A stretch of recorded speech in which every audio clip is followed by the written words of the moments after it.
দেখো, আজকে আমরা যে চ্যাপ্টারটা করব তোমাদের দশম শ্রেণীর পাঠ্য বইয়ের কোষের দেখি 14, অর্থাৎ 14 নম্বর যে অধ্যায়টা আছে সেখানে একটা এরিথমেটিক পোর্শন অর্থাৎ পাটিগণিতের একটা পার্ট আছে। যে পার্টটা অর্থাৎ যে অঙ্কের চ্যাপ্টারটা আছে তার নাম হচ্ছে অংশীদারি কারবার। তো এই অংশীদারি কারবারটা আসছে থেকে খুব সাধারণভাবে যদি আমি এর হিস্টোরিক্যাল ব্যাকগ্রাউন্ডে যাই, যে অংশীদারি কারবার কথার অর্থ হচ্ছে একটা ছোট্ট কোনো ব্যবসা যদি একের বেশি ব্যক্তি মিলে পরিচালনা করে বা মালিকানা থাকে, তখন সেই রকম ব্যবসাটাকে আমরা অংশীদারি কারবার বলবো। 1932 সালে পার্টনারশিপ অ্যাক্ট অনুযায়ী আছে যে কোনো ব্যবসার ক্ষেত্রে দুজন বা সর্বনিম্ন দুজন এবং সর্বোচ্চ 20 জন মিলে যদি কোনো একটা ব্যবসাকে পরিচালনা করে বা ব্যবসার সদস্য হন বা মালিক হন, সেই রকমের কারবার বা ব্যবসাকে অংশীদারি কারবার বলে। তো সবার প্রথমে যদি আমি জিজ্ঞাসা করি অংশীদারি কারবার কি, তাহলে আমি সোজাভাবে বলতে পারি সকলের দ্বারা পরিচালিত, কিংবা সকলের দ্বারা পরিচালিত না হয় সকলের পক্ষ থেকে একজনের দ্বারা পরিচালিত। একজন কেউ পরিচালনা করবে, বাকিরা শুধু থাকবে, কেউ নামে মাত্র, কেউ টাকা বিনিয়োগ করবে, এইভাবে সকলের দ্বারা পরিচালিত কিংবা সকলের পক্ষ থেকে একজনের দ্বারা পরিচালিত কারবারকে অংশীদারি কারবার বলে। 2 নম্বর যদি বলি অংশীদার কারা, এই অংশীদারি কারবার পরিচালনা করার জন্য যারা নিযুক্ত হন তারাই হচ্ছেন অংশীদার। এবার একটা বড় প্রশ্ন হয়ে যাচ্ছে অংশীদারি দলিল বা পার্টনারশিপ ডিড, এটা অনেক সময় প্রশ্নে দিয়ে দেয়। এই জিনিসটা কি, অংশীদারি দলিল বা পার্টনারশিপ ডিডটা কি জিনিস? এটা আর কিছুই না, ধরো আমার একটা অংশীদারগণ মিলে একটা ব্যবসা শুরু করেছে, ব্যবসার শেষে একটা লাভ হয়েছে 5,000 টাকা। ওই 5,000 টাকাটা ধরো দুজন আমার অংশীদারগণ আছে, ভাগ করে নেবেন, কোনো না কোনো একটা অনুপাতে ভাগ করে নেবেন। এবার কোনো কারণে যদি আমার লোকসান হয়ে যায়, তাহলে কিন্তু দুই পার্টনারের মধ্যে বিবাদ শুরু হবে, ঝগড়া শুরু হবে, কেউ নেবে না, বলবে লোকসান বহন করবে না। সেই জন্য এই অংশীদারি চুক্তিপত্র বা দলিল বা পার্টনারশিপ ডিড একটা বানাতে হয়। ঠিক আছে, এখানে বলা থাকে যে অংশীদারি কারবারের ক্ষেত্রে কে কত টাকা দিয়েছে সেই হিসাবে আমার লাভ্যাংশটা বন্টন হবে, বা যদি কোনো কারণে লোকসান হয় কি অনুপাতে লোকসানটা বন্টন হবে সেখানে বলা থাকে। এটা হচ্ছে অংশীদারি চুক্তিপত্র। এবার ব্যবসা খোলার আগেই এই চুক্তিপত্রটা তৈরি করে নিতে হয়, তাতে কি হয় ভবিষ্যতে কোনো রকমের সমস্যার সম্মুখীন আর হওয়া যায় না। কিন্তু এই অংশীদারি চুক্তিপত্র কিন্তু বাধ্যতামূলক নয়, ঐচ্ছিক। ধরো তুমি আর আমি মিলে আজকে মনে মনে মনে ঠিক করলাম কোনো একটা মেলায় পাঁপড়ের দোকান দেব, সেখানে নিশ্চয়ই এই পাঁপড়ের দোকান দেওয়ার জন্য তুমি এই অংশীদারি চুক্তিপত্র বানাতে যাবে না, কারণ সেক্ষেত্রে খাজনার থেকে তোমার বাজনা বেশি হয়ে যাবে, অর্থাৎ খরচাটা অনেক বেশি পড়ে যাবে। তাই এটা খুব বড় বড় বিজনেসের ক্ষেত্রে হয়ে থাকে। তারপরে যেটা আমি পড়ছি বা পড়বো সেটা হচ্ছে মূলধন বা ক্যাপিটাল। মূলধনটা কি, কারবার পরিচালনা করার জন্য, কোনো একটা ব্যবসা শুরু করার জন্য প্রারম্ভিক যে অর্থটা বিনিয়োগ করা হয় তাকে বলা হয় মূলধন, যার ইংরেজিটা হচ্ছে ক্যাপিটাল। একই স্পেলিং, রাজধানী ক্যাপিটাল এবং এই ক্যাপিটাল মূলধন, এই ক্যাপিটালের স্পেলিং একই, কিন্তু মানে হচ্ছে এখানে ব্যবসা পরিচালনা করার জন্য প্রারম্ভিক যে অর্থটা বিনিয়োগ করেছিলে সেটাই হচ্ছে ক্যাপিটাল বা মূলধন। এবার এই মূলধন বিনিয়োগ করার পরে ব্যবসায় একটা লাভ্যাংশ হবে, বছরের শেষে একটা লাভ হয়েছে বা লোকসান হবে। এবার এই লাভ্যাংশটাকে আমি ভাগ করব অংশীদারগণের মধ্যে। কিভাবে? 3টে পদ্ধতিতে হয়ে থাকে। একটা সমানভাবে বলে দেওয়া থাকবে প্রশ্নে যে যে লাভটা হয়েছে সেটা সমান ভাগে ভাগ করে দাও, 3জন থাকলে 3 দিয়ে ভাগ করবে, 3জনের সমান পেয়ে যাবে। নতুবা এইটাই হচ্ছে তোমাদের প্রশ্নে বেশি করতে হয়, এটাই করা হয় অ্যাকচুয়ালি, মূলধনের অনুপাতে। ধরে নাও একজন দিয়েছে 20,000 টাকা আর একজন দিয়েছে 10,000 টাকা, যদি সমানভাবে ভাগ করি তাহলে যে 20,000 টাকা ইনভেস্ট করেছিল সে তো কম পেয়ে যাচ্ছে তার হিসাব মতন। তাই মূলধনের অনুপাতে যদি ভাগ করি, তাহলে আমি যদি রেশিও হিসাবে কাটি, তাহলে একজন পাবে 2, একজন পাবে 1, ধরতে পেরেছো, এ 2 ভাগ পাবে, এ 1 ভাগ পাবে। এটাই মূলত হয়ে থাকে।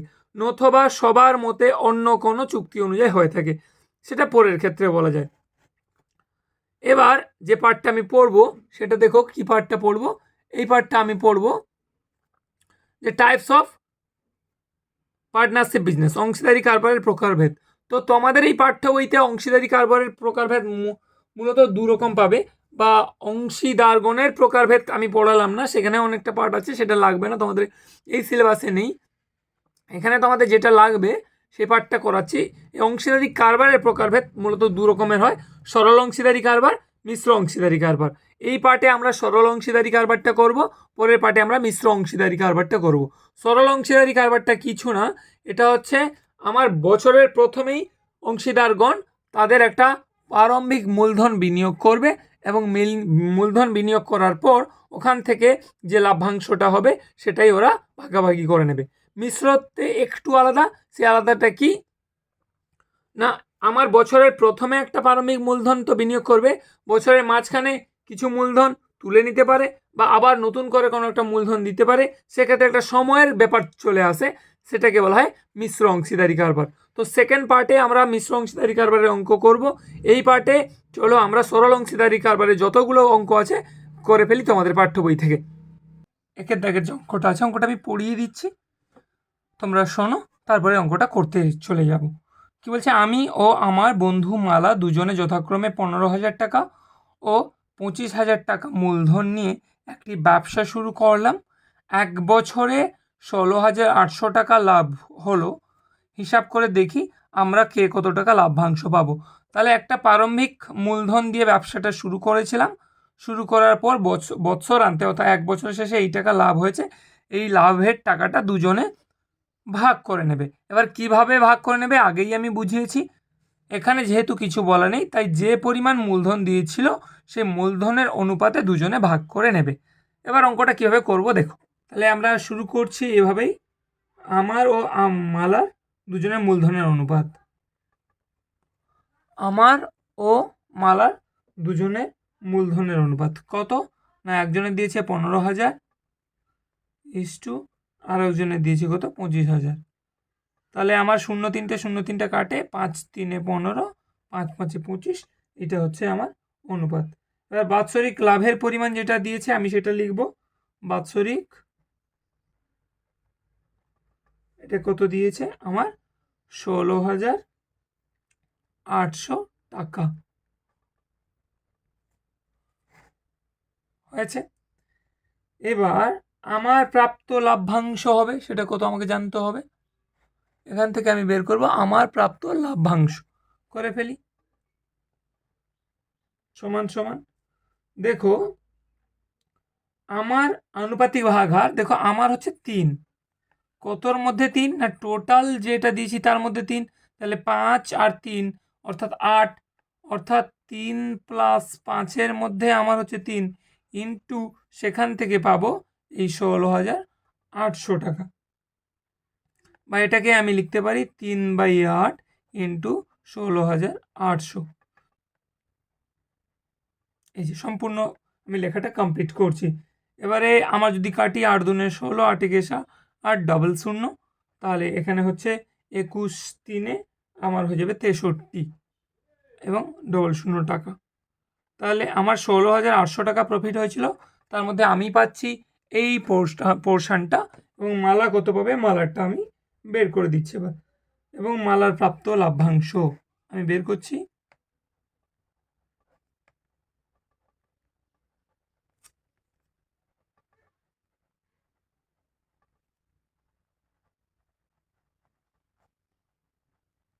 কত না তার হচ্ছে 5, কতর মধ্যে না 3 + 5 মানে 8-এর মধ্যে ইন্টু কত 16,800 টাকা।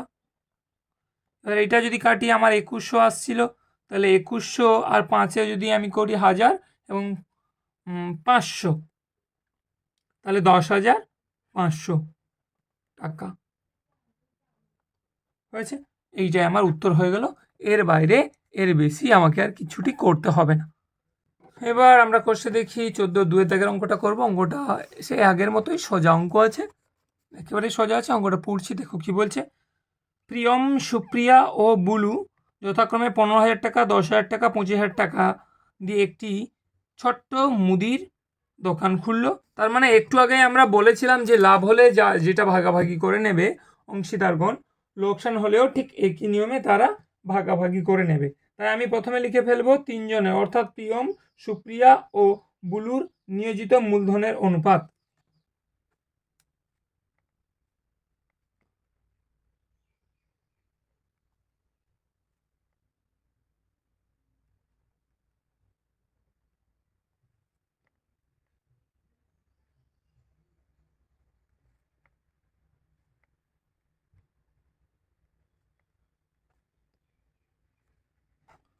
এবং বছরে যেটা লোকসান হয়েছে সেই লোকসানের পরিমাণটা আমরা এখানে লিখব।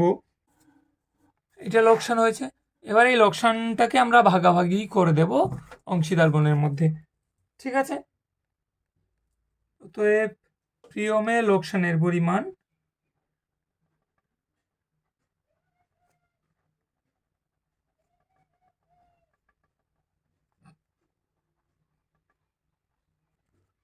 সমান সমান, দেখো এর হচ্ছে 3, কতর মধ্যে না 3 + 2 5 + 5 মানে 10-এর মধ্যে, ইন্টু আমার 3000 টাকা লোকসান যেটা।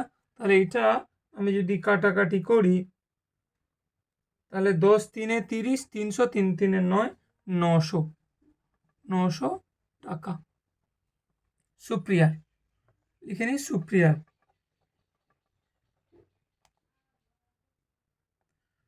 সুপ্রিয়ার পরিমাণ, অর্থাৎ আমার যে পরিমাণটা লোকসানের পরিমাণ 2/10 ইন্টু টোটাল 3000, তাহলে এটা হচ্ছে 300 যদি হয় এটা হবে আমার 600 টাকা। একইভাবে আমার এবং বুলুর পরিমাণ হবে সমান সমান 5/10 ইন্টু 3000 যদি হয় 300, 3 × 5 = 1500 টাকা। তাহলে ভালো করে দেখো, এই তিনটেকে আমি যদি যোগ করি 900, 600 এবং 1500, সেই 3000 টাকা আমার হয়ে যাচ্ছে। অর্থাৎ এই 3000 টাকা আমার লোকসান হয়েছিল, এই 3000 টাকাকে এরা এই অনুপাতে নিজেরা ভাগাভাগি করে নিচ্ছে। চলো এবার পরের অঙ্কটা করি। এবার 3-এর দাগটা দেখো কি বলছে। শোভা ও মাসুদ দুজনে মিলে 2,50,000 টাকার একটি গাড়ি কিনে 2,62,500 টাকায় বিক্রি করলেন। গাড়িটি কেনার সময় শোভা মাসুদের 1/2 অর্থাৎ 1.5 গুণ টাকা দিয়ে থাকলে কে কত টাকা লাভ্যাংশ পাবেন?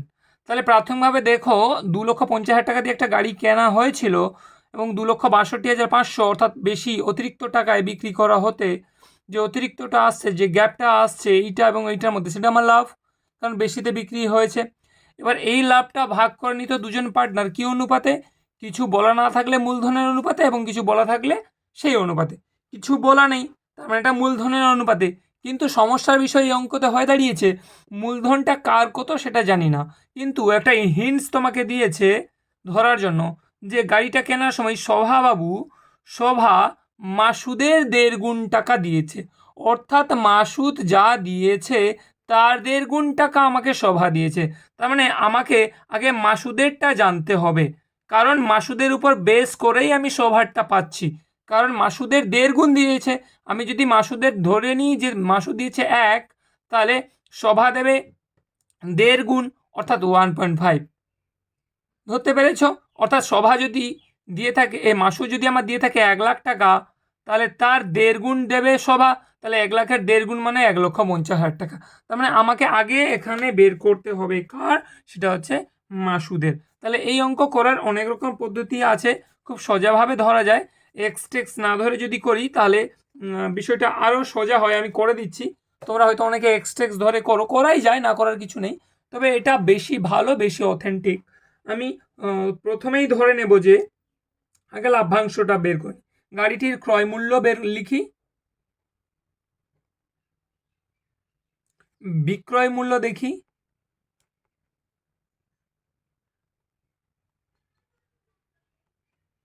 বেশ। এবার অতএব লাভ কত হচ্ছে, আমার লাভটাকে আমাকে বের করতে হবে। লাভ সমান সমান 2,62,500, সেখান থেকে আমি বিয়োগ দেব 2,50,000 টাকা। এটা যদি আমি বিয়োগ দিই, যে টাকাটা আমার বেরোবে সেটা হবে 12,500 টাকা।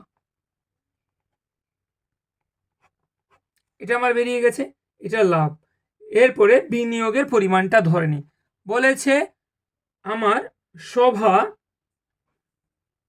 মাসুদের 1.5 গুণ, তাহলে সবার আগে আমি অ্যাপ্রোচ যেটা ধরবো মাসুদ। তাহলে ধরে নিই মাসুদ এর নিয়োজিত মূলধন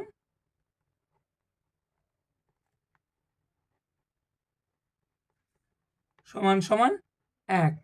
আমি x টাকা না ধরে 1 টাকা ধরলাম। তাহলে সভার হবে, সভায়ের বিনিয়োজিত মূলধন এই 1-এর 1.5 গুণ মানে 1.5, তাহলে এটা হবে 1.5 ইন্টু 1.5। ধরতে পেরেছ? মানে এই টাকাটা বিনিয়োগ করেছে এবং এই টাকাটা বিনিয়োগ করেছে। এক্স ধরলে করতে পারতে, তা মানে সেখানে ভগ্নাংশের যোগ বিয়োগের একটা ব্যাপার থাকতো। তাই আমার বেসিক সাজেশন তোমরা এটা করো, বেস্ট হয়, ভালো হয়। প্রথমে বের করি সভার,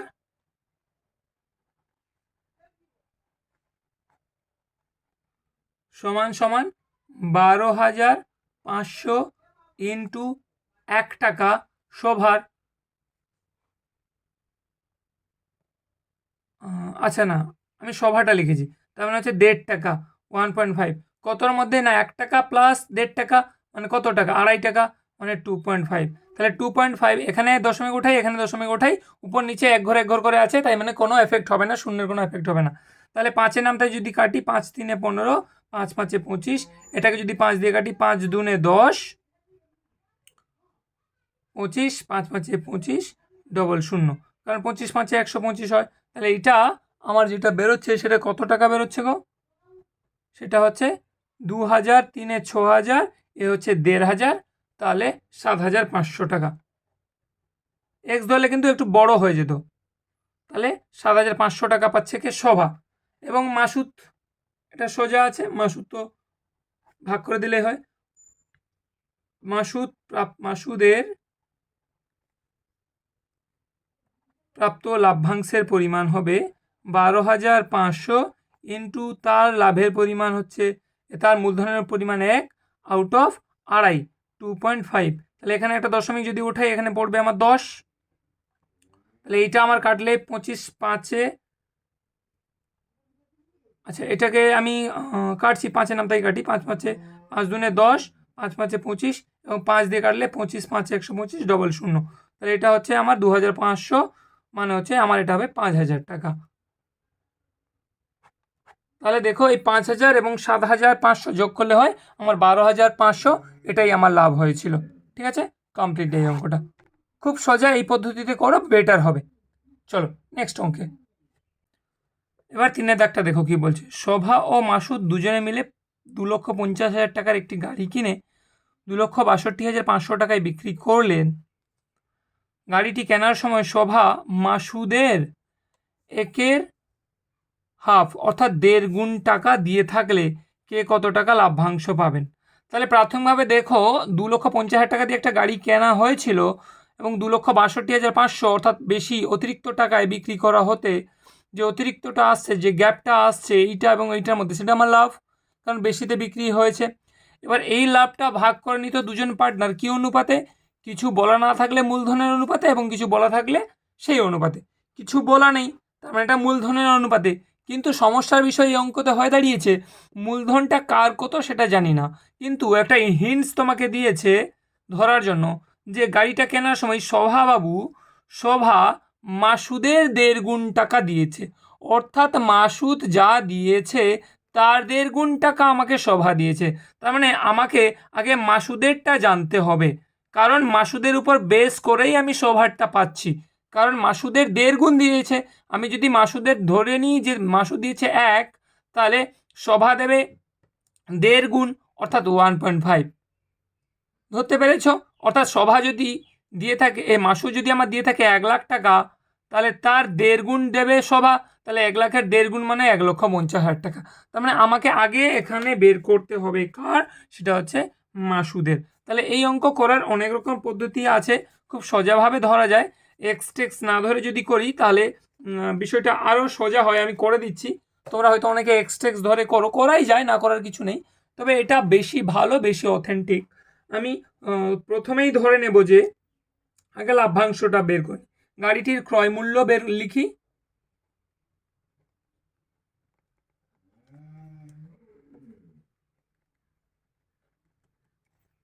সমান সমান 2,50,000 টাকা। বিক্রয় মূল্য দেখি,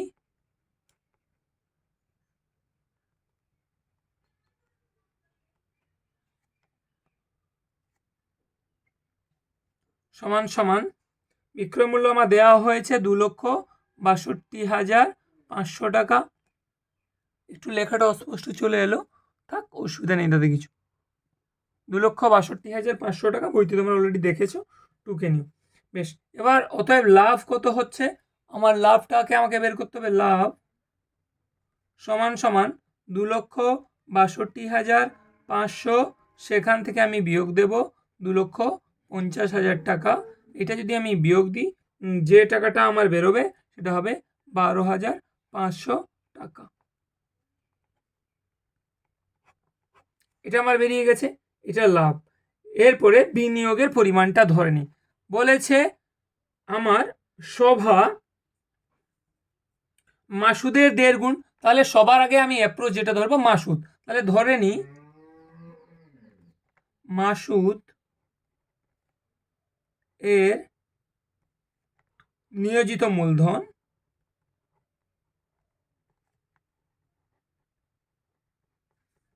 সমান সমান 1। আমি x টাকা না ধরে 1 টাকা ধরলাম, তাহলে শোভার হবে, শোভায়ের বিনিয়োজিত মূলধন এই 1-এর 1.5 গুণ মানে 1.5, তাহলে এটা হবে 1.5 ইন্টু 1.5। ধরতে পেরেছ? মানে এই টাকাটা বিনিয়োগ করেছে এবং এই টাকাটা বিনিয়োগ করেছে। এক্স ধরলে করতে পারতে, তা মানে সেখানে ভগ্নাংশের যোগ বিয়োগের একটা ব্যাপার থাকতো, তাই আমার বেসিক সাজেশন তোমরা এটা করো, বেস্ট হয়, ভালো হয়। তাহলে এবার করে ফেলি।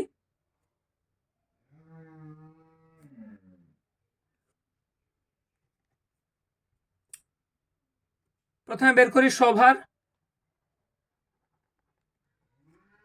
প্রাপ্ত লাভ্যাংশ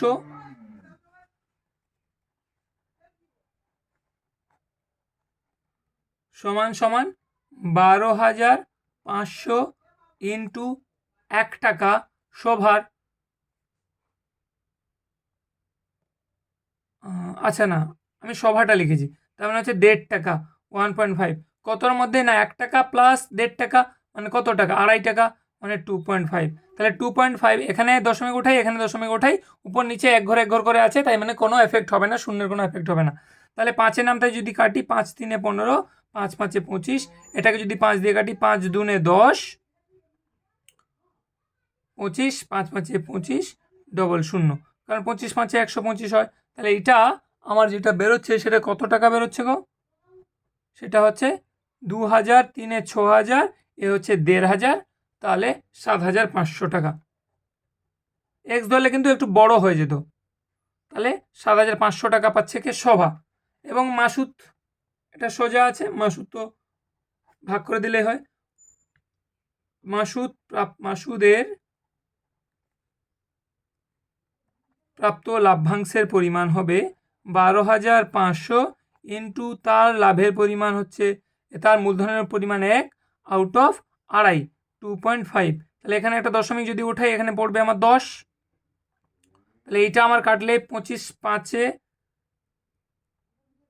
আচ্ছা এটাকে আমি কাটছি 5-এর নামটাই কাটি, 5-5-এ 5-2 10, 5-5-এ 25, এবং 5 দিয়ে কাটলে 25-5 125, ডবল 0, তাহলে এটা হচ্ছে আমার 2,500, মানে হচ্ছে আমার এটা হবে 5,000 টাকা।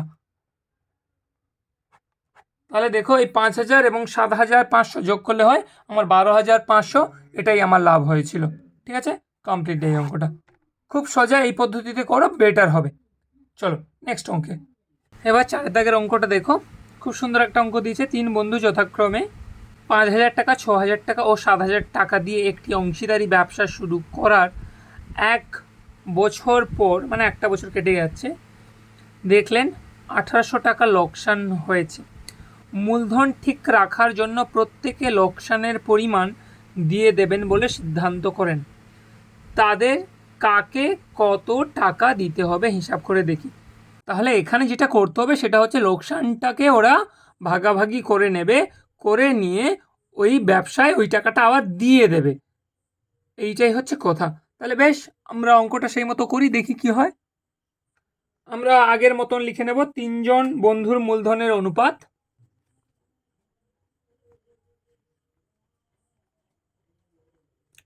এবার এটাকে যদি কাটি আমি কত আসবে 5:6:7।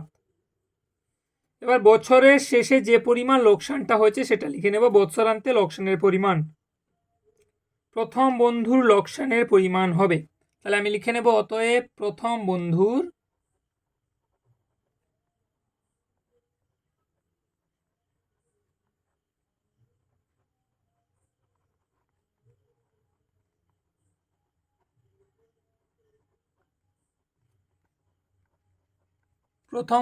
লোকসানের পরিমাণ কত হবে। প্রথম বন্ধুর দেখো আনুপাতিক ভাগ হার 5, কতর মধ্যে না 5 + 6 + 7, তাহলে 5 11 সাথে 18-র মধ্যে। লোকসানের পরিমাণ দেখো 1800, তাহলে 18 আমি যদি কাটি এখানে হচ্ছে 100, তাহলে এ 500 টাকা বহন করবে, তাহলে 500 টাকা ও নিয়ে ব্যবসায় এনে আরও দেবে লোকসানের জন্য। সোজা আছে। ঠিক একইভাবে দ্বিতীয় বন্ধু এবং তৃতীয় বন্ধু করে ফেলবো। দ্বিতীয় বন্ধু লোকসানের পরিমাণ লিখে ফেলবো। কত দ্বিতীয় বন্ধু দেখো কত দেয়া আছে 6, তাহলে আমি এখানে লিখছি 6, কতর মধ্যে 18-র মধ্যে, ইন্টু তা কত টাকা লোকসান হয়েছে 1800, তাহলে 18 যদি কাটি 100, তাহলে এর কত হচ্ছে 600 টাকা। একইভাবে তৃতীয় বন্ধুর করে ফেলবো। বন্ধুর ছিল 7, কতর মধ্যে 18-র মধ্যে, লোকসান হয়েছে 1800, তাহলে 18 কাটলে 100, তাহলে হচ্ছে কত 700 টাকা। তাহলে টোটাল 6 5 1100, 11 সাথে 1800 টাকা আমার লস হয়েছিল, লসটা ওরা বহন করে নেবে। হয়ে গেল। চলো পরের অঙ্কে। 5-এর দাগ দেখো, সোজা অঙ্ক আছে, ভালো অঙ্ক আছে। দীপু, রাবেয়া ও মেঘা যথাক্রমে 6500 টাকা, 5200 টাকা ও 9100 টাকা মূলধন নিয়ে একটি ছোট্ট ব্যবসা শুরু করলো। ওর ঠিক 1 বছর পরে 14,400 টাকা লাভ হলো। ওই লাভের 2/3 অংশ তারা সমান ভাগে ভাগ করবে। বাকি অংশ মূলধনের অনুপাতে ভাগ করে নিলে কে কত টাকা লাভ্যাংশ পাবে। তাহলে পুরো লাভ্যাংশটাকে ওরা মূলধনের অনুপাতে ভাগ করছে না, দুটো পার্টে ভাঙছে। একটা 2/3 অংশ ভাঙছে সমান ভাগে, তাহলে বাকি যেটা থাকবে সেটা হচ্ছে 1/3 অংশ। টোটাল আমার 3 1 হতে হবে, তাহলে উপরে 2/3 আর একটা যদি 1/3 যোগ করি, তাহলে উপরে 2 আর 1 হলে 3, তাহলে 3 3 কেটে গেল 1। এভাবে আমরা ভগ্নাংশের যোগ বিয়োগ শিখেছি। তাহলে এবং 1/3 অংশটা তারা তাহলে ভাগ করবে মূলধনের অনুপাতে, 2/3টা সমান ভাগে। ধরতে পেরেছো? এইভাবে অঙ্কটা করে ফেলতে হবে। দেখো তাহলে সবার প্রথমেই আমরা লিখে ফেলবো দীপু, রাবেয়া এবং মেঘার মূলধনের অনুপাত। দেখো আমি লিখে ফেলেছি 3 জনের মূলধনের অনুপাত, এবং আমার যে লাভটা হয়েছে লিখবো মোট লাভের পরিমাণ। মোট লাভের পরিমাণ কত 14,400 টাকা। এবার এর 2/3 অংশ তারা কি করবে সমান ভাগে ভাগ করে নেবে। তাহলে 2/3 আগে বের করে নি যে লাভের 2/3 অংশ সমান কত টাকা। অতএব লাভের, তাহলে প্রত্যেকে কত করে পাবে না 9,600/3 সমান সমান 3 3 9, 3 2 6, 2 0 3200 টাকা করে। বাকি যে টাকাটা থাকছে অবশিষ্ট টাকাটা এবার আমি লিখব। অতএব অবশিষ্ট টাকা,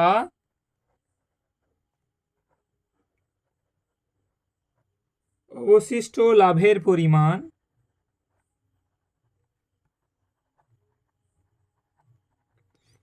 কত না টোটাল হচ্ছে আমার 14,400, তার 2/3 অংশ যদি এটা হয়, বাদ বাকিটা 1/3 অংশ করলে বেরোবে। অথবা তুমি 14,400 থেকে যে টাকাটা আমার 2/3 অংশের পরিমাণ 9,600 টাকা, ওটা তুমি যদি বিয়োগ করে দাও সেটাও আসে। আমি বিয়োগ করে দিচ্ছি, বা 1/3ও করতে পারো তুমি, বা আমি 1/3 করে দিচ্ছি। কত 14,400 টাকা ইন্টু 1/3, তুমি বিয়োগ করেও করতে পারো 1/3ও করতে পারো, যেটা তোমার সুবিধা। তাহলে এটা আমি যদি কাটি, আমার 4800 এখানে বেরিয়েছিল আগে, তাহলে 4800 টাকা। এই 4800 টাকাটাকে এবার এরা মূলধনের অনুপাতে ভাগ করে নেবে। ঠিক আছে, তাহলে আমরা এবার যেটা করব সেটা হচ্ছে এদের মূলধনের অনুপাত আমরা বের করে রেখেছিলাম সেই হিসাবে ফেলে দেব। তাহলে এখানে আর একটু লেখা শিখিয়ে দিচ্ছি, এভাবে লেখো 4800 বা এই 4800 টাকা মূলধনের অনুপাতে ভাগ করে নিলে প্রত্যেকের প্রাপ্ত টাকা হবে দিয়ে দীপুবাবু, রাবেয়া বাবু এবং মেঘা দিদির তুমি বের করতে পারো। আমি সেটা একটু লিখে দিচ্ছি, তোমরা এইভাবে লিখে লিখে করো। অতএব আমি লিখে দিয়েছি 4800 টাকা মূলধনের অনুপাতে ভাগ করে নিলে প্রত্যেকের প্রাপ্ত অর্থ হবে কত হবে? প্রথমে দীপুবাবুর অর্থ,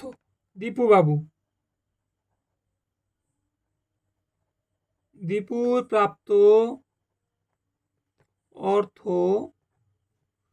কত না, দীপুর আনুপাতিক ভাগ হার যেটা মূলধনের অনুপাত বের করেছিলাম 5, কতর মধ্যে না 5, 4 আর 7, তাহলে 5, 4, 7 যদি হয় 5, 4, 9, 9, 7, 16-র মধ্যে ইন্টু, তাহলে এটা হচ্ছে আমার 4800, তাহলে 16, 3-এ 4800, তাহলে 300, 5-এ 1500 টাকা হয়েছে। এ পাচ্ছে 1500 টাকা। একইভাবে আমরা বাকিদের বের করে নেব। বাকিরা কারা আছে?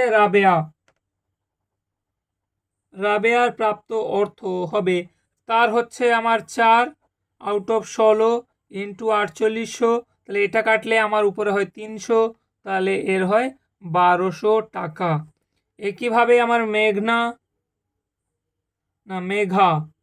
মেঘার প্রাপ্ত অর্থ সমান, তার ছিল 7, কতর মধ্যে 16-র মধ্যে 4800 যদি হয়, 16, 3-এ 4800, তাহলে 7, 3-এ 2100, তাহলে এটা যোগ করে দাও, আমার 4800 আসবে। 2000, 3000, 4000, 700, একে 800 হয়েছে। তাহলে এই তিনজন পেয়ে যাচ্ছে আলাদা আলাদা করে।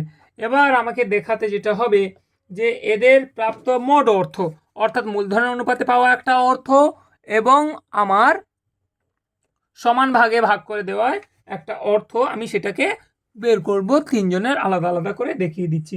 অতএব দীপুবাবুর মোট প্রাপ্ত অর্থ এখানে লিখছি, অতএব দীপুবাবুর মোট প্রাপ্ত অর্থ সমান অনুপাতে তো সবারই 3200 ছিল, 3200 প্লাস এখানে পাচ্ছে 1500, তাহলে 4700 টাকা। একইভাবে রাবেয়ার আচ্ছা, এখানে আমি ডট ডট দিয়ে দিচ্ছি, তোমরা পরীক্ষায় একদম ডট ডট দেবে না, নাম্বার কেটে নেবে। রাবেয়ার প্রাপ্ত অর্থ হবে, সে সমান থেকে পাচ্ছে 3200 প্লাস তার মূলধন অনুপাতে পাচ্ছে 1200, তাহলে কত হচ্ছে? 4400 টাকা। একইভাবে আমি মেঘার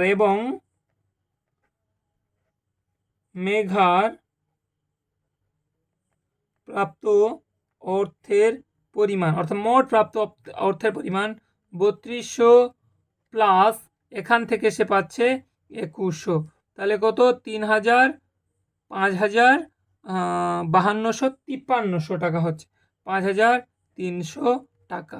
এই তিনটে কিন্তু ফাইনালি আমার লাগবে, এই তিনটা বের করতে হবে, অথবা যদি না করো তাহলে পার্ট মার্কিংয়ে নাম্বার আসবে, ফুল মার্কস আসবে না। ঠিক আছে, খুবই সোজা ছিল। আমি একটু লিখে লিখে করছি, জিনিসটা একটু লেন্দি হয়ে যাচ্ছে মনে হচ্ছে, কিন্তু এভাবেই করতে হবে, কারণ পুরো 5 মার্কস থাকছে এই চ্যাপ্টারটার উপর। 5, এই 5 কিন্তু তুমি পুরোটা লেখার উপরও পাচ্ছ, অঙ্কতে কিছু এইভাবে নেই। খুব বড় অঙ্ক হলে আলাদা বিষয়। ঠিক আছে, চলো নেক্সট অঙ্কে। এবার 6 দাগের অঙ্কটা দেখো কি বলছে। 3 বন্ধু যথাক্রমে 8000, 10000 ও 12000 টাকা সংগ্রহ করে এবং ব্যাংক থেকে কিছু টাকা ধার নিয়ে একটি ব্যবসা শুরু করেন।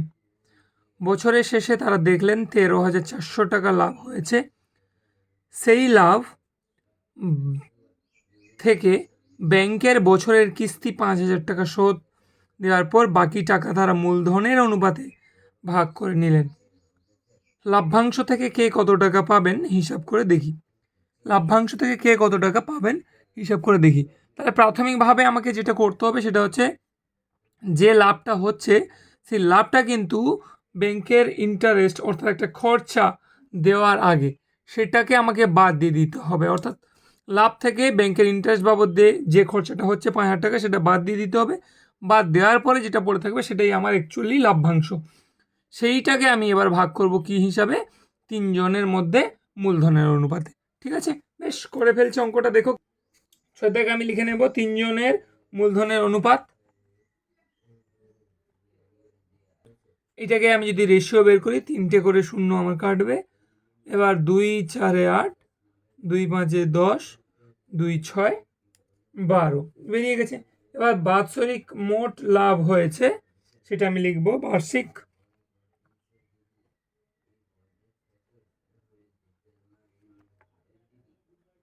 মোট লাভ যেটা হয়েছে সেটা আমাকে বলেছে 13,400। কিন্তু এখান থেকে ব্যাংকের ইন্টারেস্ট বাবদ অর্থাৎ কিস্তি বাবদ ব্যাংক থেকে যেটা ধার নিয়েছিলাম সেই টাকাটা দেওয়া হয়নি। সেটা দেওয়ার পরে যেটা হবে সেটাই হবে আমার অ্যাকচুয়ালি লাভ্যাংশ। তাই আমি লিখে নেব ব্যাংকে বছরের কিস্তি 5,000 টাকা শোধ করার পর অবশিষ্ট লাভের পরিমাণ, সেটাই হচ্ছে মূল, সেই টাকাটাকেই ভাগাভাগি করব। তাই এটাই লিখব ব্যাংকে বছরের কিস্তি 5,000 টাকা শোধ করার পর অবশিষ্ট লাভের পরিমাণ। দেখো যে ব্যাংকে বছরের কিস্তি 5,000 টাকা শোধ করার পর অবশিষ্ট লাভের পরিমাণ হচ্ছে 13,400 আমার লাভ হয়েছিল। সেখান থেকে ব্যাংকের কিস্তি 5,000 টাকা দেওয়ার পরে যেটা পড়ে থাকবে 8,400 টাকা, সেইটা হচ্ছে আমার অবশিষ্ট টাকা। এই টাকাটা আমাকে ভাগ করে নিতে হবে কাদের মধ্যে, নাকি অংশীদারগণের মধ্যে। তাহলে আমি এবার লিখব এই 8,000 টাকা 8,400 টাকা মূলধন অনুপাতে ভাগ করলে প্রত্যেকে পাবে। প্রথম বন্ধু পাবে, প্রথম বন্ধু লিখে নিই।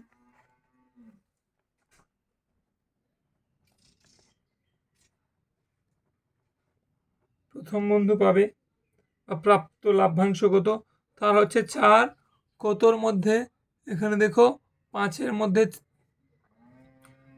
5 4 6-এর মধ্যে, তাহলে 5 4 9 9 6 15, 15-র মধ্যে ইন্টু 8,400। তাহলে এটাকে যদি আমি কাটাকাটি করি, তোমরা করবে, এটা হয় 5 6 0, তাহলে এটা হবে 2 2 4 0 টাকা। তারপরে দ্বিতীয় বন্ধু প্রাপ্ত লাভ্যাংশ,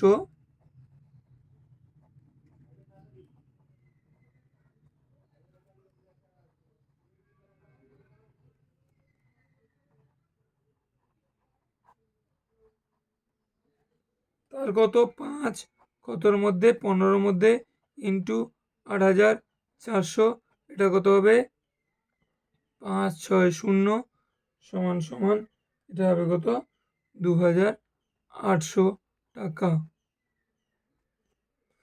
তৃতীয় বন্ধুর প্রাপ্ত লাভ্যাংশ হবে, তার হচ্ছে 6 কতর মধ্যে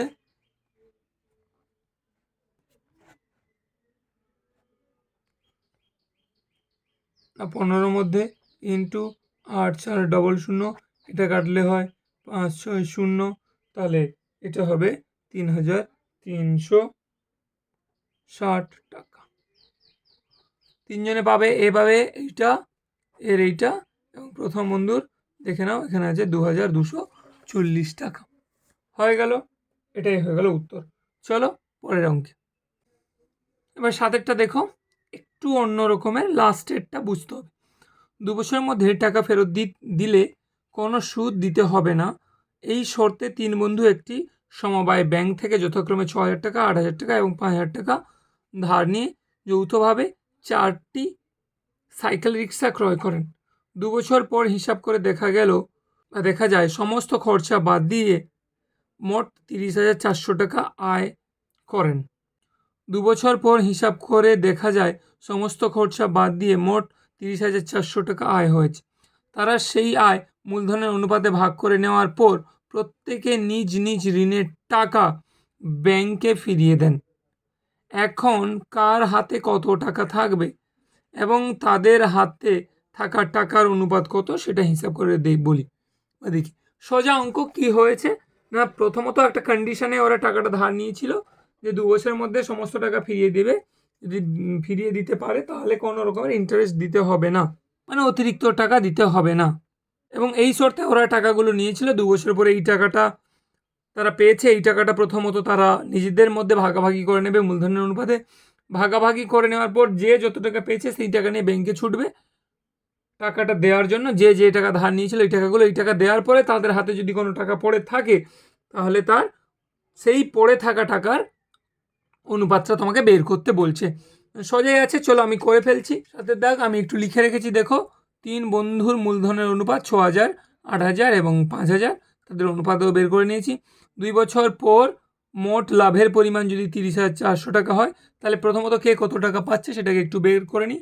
প্রথম বন্ধুর অনুপাত হচ্ছে 6, কতর মধ্যে, 6, 8, 14, 14 5 19-এর মধ্যে ইন্টু কত পাবে, 30,400-র মধ্যে, তাহলে সে কত পাবে। এটাই হিসাব, আমার সোজা হিসাব ছিল। তাহলে 30,400-কে আমি যদি কাটি 19 দিয়ে, এটা কাটলে আমার হয় 1600। ঠিক আছে, তাহলে 16 6 96, 00 9,600 টাকা পাবে আমার প্রথম বন্ধু। তাহলে দ্বিতীয় বন্ধু কত পাবে, তার হচ্ছে আনুপাতিক ভাগাকার, দেখো 8 19 8/19, তাহলে এটা হবে 30,400। 30,400 যদি আমার হয়, তাহলে এটা যদি আমার কাটে 1600, তাহলে 16 আর 8 দিয়ে গুণ করে দাও, তাহলে হবে 12,800। 12 আর 800, তাহলে 12,800 টাকা। আবার একইভাবে এর হচ্ছে 5, তাহলে 5-এর মধ্যে 19-এর মধ্যে 5 ইন্টু 30,400, তাহলে এটা যদি আমি আবার কাটি, তাহলে এটা হবে 1600। তাহলে এটা 16 5 80, মানে এটা হচ্ছে আমার 8,000 টাকা। তাহলে তিনজন প্রথমত লাভ্যাংশ থেকে পেয়ে যাচ্ছে কত, 9,600, 12,800 এবং আমার 8,000, সরি আমি এটা 80,000 লিখে ফেললাম, 8,000 টাকা পাবে। এবার কি বলেছিল, যে পরিমাণ টাকা ব্যাংক থেকে ধার নিয়েছে সেই টাকাটা 2 বছরের মধ্যে ফেরত দিতে হবে। তাহলে 2 বছরের মধ্যে যখন লাভটা পেয়েছি, এবার সবাই কোথায় দৌড়াবো, ব্যাংকে টাকাটা দেওয়ার পরে যদি কোনো টাকা পড়ে থাকে তার অনুপাত বের করব। তাহলে 9,600 থেকে 6,000 টাকা ব্যাংকে দিয়ে দেবো, এর 12,800 থেকে 8,000 টাকা ব্যাংকে দেবো, এরও 8,000 থেকে 5,000 টাকা ব্যাংকে দিয়ে দেবো। আগে ব্যাংকে দিয়ে দিই, তারপরে কত টাকা পড়ে থাকবে দেখি। এরপর এটা করছি, দেখো কি। তাহলে আমি এবার লিখেছি, এইখান থেকে দেখো লেখাটা, এটা লিখতে হবে তোমাকে এইভাবে, প্রত্যেকে নিজে আয় থেকে তাদের ঋণের টাকা ব্যাংকে ফিরিয়ে দিলে প্রথম বন্ধুর হাতে থাকবে। তাহলে প্রথম বন্ধু পেয়েছে 9,600 টাকা, সেখান থেকে ব্যাংকে ফিরিয়ে দেবে 6,000 টাকা, তাহলে পড়ে থাকবে তার কত, 3,600 টাকা। তাহলে দ্বিতীয় বন্ধুর হাতে থাকবে কত, দ্বিতীয় বন্ধু পেয়েছে 12,800 টাকা, ব্যাংকে দেবে 8,000 টাকা, তাহলে 8 4 12 যদি হয় 4,800 টাকা। তৃতীয় বন্ধুর থাকবে, পেয়েছে 8,000 টাকা, ব্যাংকে ফেরবে 5,000 টাকা, তাহলে তার হাতে থাকবে কত, 3,000 টাকা। তাহলে এই পরিমাণ টাকাটা তাদের হাতে এখন থাকছে। ঠিক আছে, এবার এখানেই আমার উত্তরটা শেষ নয়। আমাকে জানতে চাইছিল কি, যে আমাকে জানতে চাইছে যে টাকাটা তাদের হাতে আছে, তাদের সেই টাকার অনুপাত কত। তাহলে লিখে ফেলবো, অতএব হাতে থাকা টাকার অনুপাত কত করব।